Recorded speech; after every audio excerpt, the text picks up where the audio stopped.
the cabinet door harder than she meant to, and the sound rang through the apartment like a starter pistol. It was just a cabinet, just Tuesday, just the tail end of an argument about whether they were going to Wales' birthday dinner or Junho's colleagues' farewell drinks. Two events on the same night, two different worlds pulling at them from opposite ends. But Junho had gone quiet in that particular way he did, the way that used to feel like patience and now felt like surrender. And something in Nkechi had snapped before she could stop it. She turned around, dish towel still in her hand, and there he was, standing in the kitchen doorway in his socks, looking at her with eyes that were tired in a way sleep couldn't fix. "Just say what you're actually thinking," she said. "Don't just stand there." He looked at her for a long moment. "I think we should talk."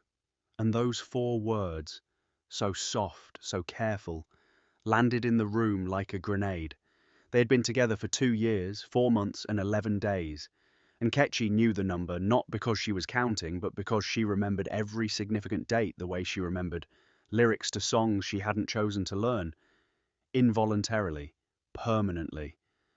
She remembered the night they met at a gallery opening in Taiwan, her visiting Seoul for a conference, him standing in front of a painting that looked like 2 countries bleeding into each other. She'd said, "It looks like it's arguing with itself." He'd turned and said, "Or negotiating." And that was it. That was the whole thing, right there in 2 sentences, the seed of everything beautiful and everything broken about them. Nkechi Obi was 31, Nigerian British, the kind of woman who could walk into any room and recalibrate its energy. She was loud in her joy and precise in her thinking, and she loved Junho, with a fierceness that sometimes frightened her. She had followed him to Seoul 18 months ago. She had learned to eat things that challenged her palate, to navigate a city where she was visibly foreign, to build a life inside a culture that didn't always make space for her. She had done all of this gladly, because he was worth it, because they were worth it. Lee Junho was 33, Seoul-born, an architect who drew buildings the way other people wrote poetry, with intention and grief and stubborn hope. He was quiet in the way deep water is quiet, not empty, but full of things that don't surface easily. He had fallen in love with Nkechi the way you fall off a cliff, all at once, no warning, no plan. And for 2 years he had been trying to be worthy of her brightness without losing track of his own gravity. The problem was that love, between them, had become a performance of consideration. And performance, no matter how beautiful, eventually exhausts the performer. They sat at the kitchen table. The dinner neither of them had finished was still on the stove. The apartment smelled like jollof rice and sesame oil. That had become their smell, their specific blend, the scent of a life they had built together out of 2 different worlds. And Nkechi found it suddenly heartbreaking. "Say it," she said, "whatever you've been not saying." Junho looked at his hands. "I feel like a guest." The silence that followed was the loudest thing she had ever heard. "In your life," he continued quietly, "in our life, I feel like I've been adapting to your world, your friends, your way of doing things, and I kept waiting for it to go both ways. But I don't think it ever did, not really." And Nkechi felt something cold move through her. "That's not fair. I know it doesn't feel fair. I'm not saying you did it on purpose. I moved to Seoul for you. I know. I learned Korean. I am learning Korean. I go to your family dinners every single week, even though—" She stopped. He looked up. "Even though what?" And there it was. The door she had been standing behind for over a year, hand on the knob, never quite turning it. She looked at him across the table, this man she loved, this careful, contained, beautiful man, and felt the door swing open. "Even though I disappear at those dinners," she said, and her voice was steadier than she expected. "Even though your mother talks to me like I'm a curiosity. Even though your brothers look through me sometimes, like I'm a phase. Even though I sit there every Sunday and smile and eat everything put in front of me and try to follow conversations in a language I'm still learning, and no one, not once, Junho, no one has ever said thank you, or told me they were glad I came, or asked me a single question about my own family." Her voice broke on the last word. She hadn't meant for it to. She pressed her lips together and looked at the wall, and Junho was very still. Why didn't you tell me this? Because I didn't want to make you choose. Nkechi, I didn't want to be the reason your family became a problem. I thought if I just kept showing up, kept trying, they would eventually... She exhaled. I thought silence was kindness. He was quiet for a long time. When he spoke, his voice was low and something in it was fraying at the edges. I thought the same thing. I kept adapting because I thought that was love. I thought if I never pushed back, never asked you to meet me in my world the same way I was meeting you in yours, I was being generous. But I wasn't being generous. I was disappearing. You never disappeared. I did. You just didn't see it because I was quiet about it. He paused. I never told you that I miss Korea when we're with your friends, that sometimes I feel like a prop in a story about how open-minded everyone is, that I sit in those rooms and I'm the only Asian face and nobody seems to notice, and when they do notice, it's because they want to ask me about food or K-dramas and I smile and I answer and I come home and I'm just tired, so tired. Nkechi stared at him. Something was cracking open in her chest, not breaking, but opening, the way a seed cracks before it grows. Why didn't you tell me? She whispered. Because you were so happy, he said, and I didn't want to be the one who made you less happy.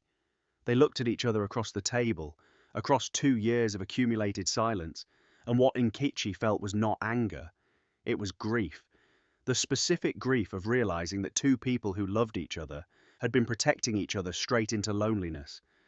I've been so lonely, she said, before she could stop herself. Me too, he said. How did we do this to each other? He shook his head slowly. I think we thought love meant not burdening the other person, so we both carried everything alone. That's not love. That's just suffering, separately. I know. The night deepened around them. The food on the stove went cold. Neither of them moved to fix it. It came out in pieces after that. Not all at once, not cleanly, but in the messy, stumbling way that truth comes when it has been held in too long.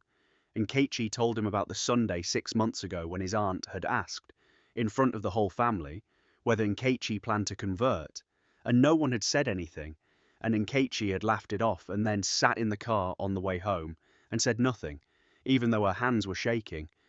She told him that she'd been afraid, truly afraid, that if she named the ways she felt unseen in his world, he would choose his world over her.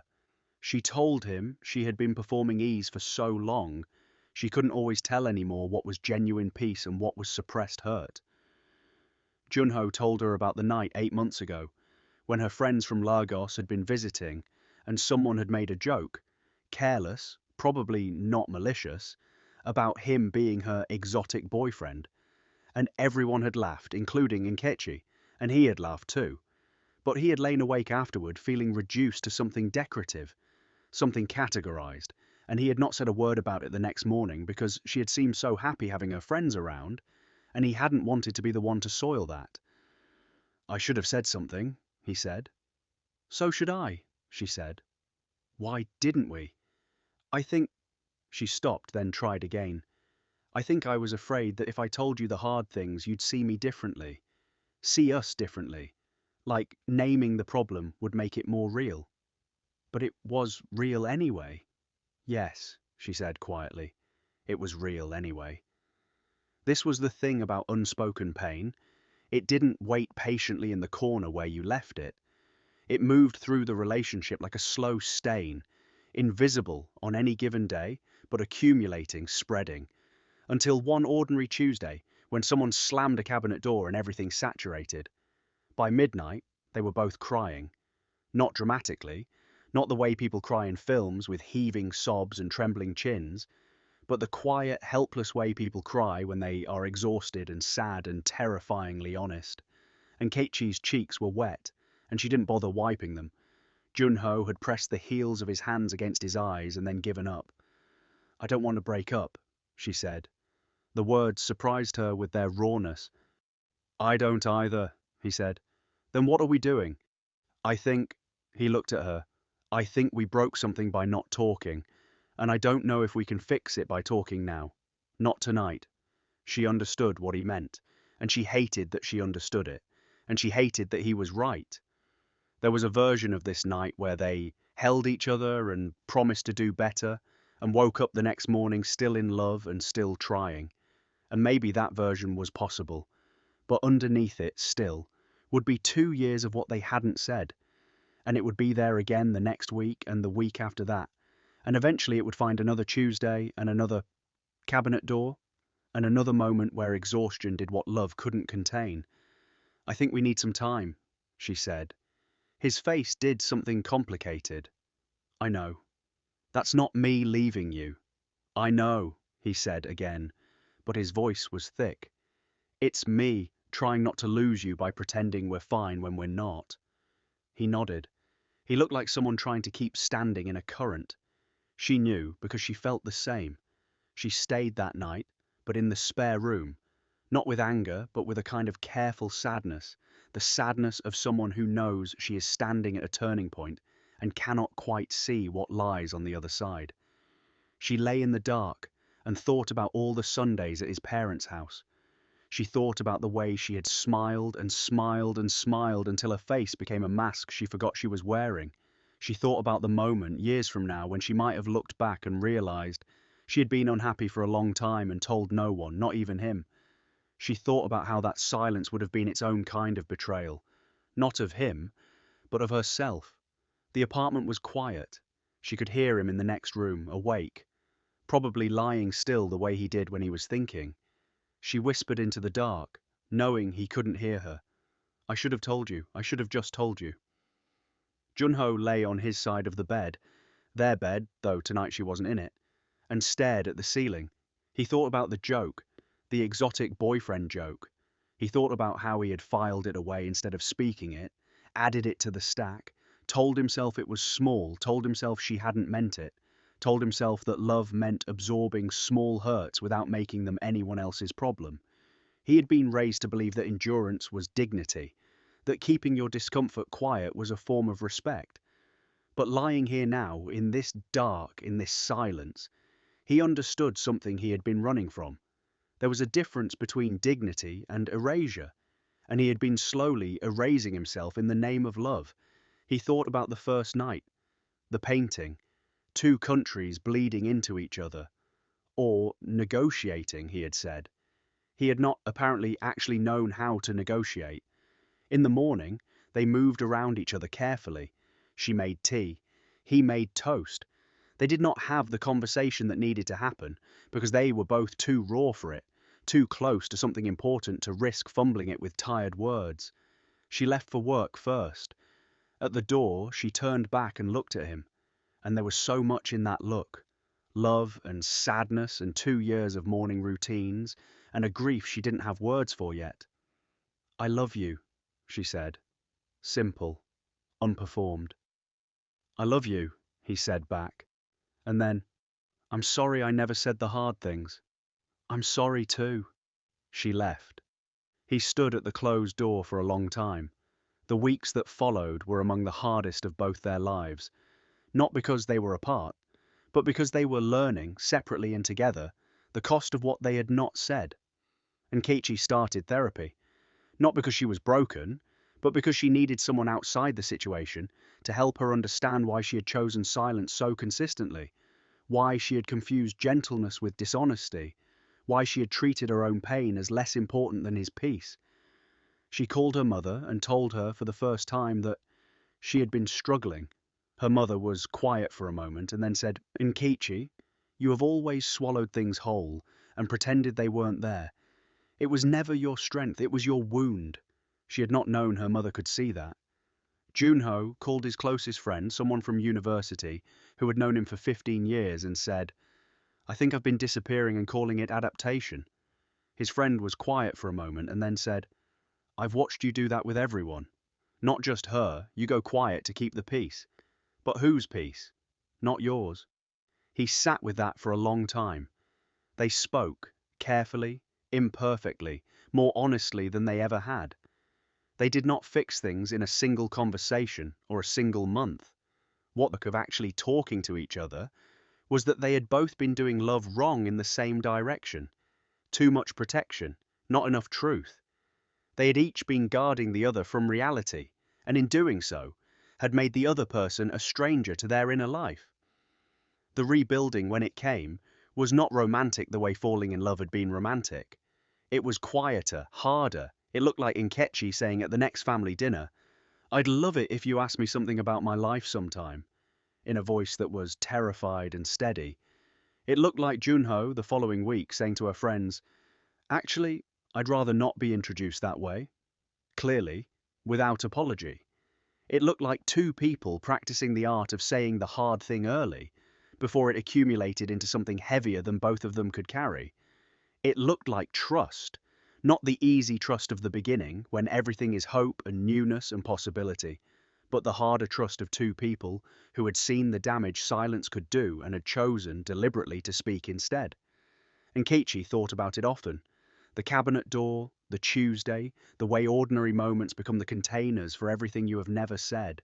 She thought about how she had believed that silence was kindness, how she had believed that protecting him from her pain was a form of love. She knew better now.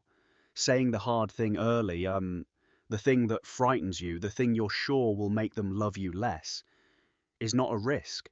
It is, in fact, the only real intimacy there is. Everything else is just two people performing closeness in a room where the real conversation has never happened. They did not break up over that Tuesday, but they came close enough to feel the edge. And standing at that edge, looking down at what they almost lost, both of them finally understood. Silence, however gentle, however well-intentioned, is not peace. It is only the pause before the cost.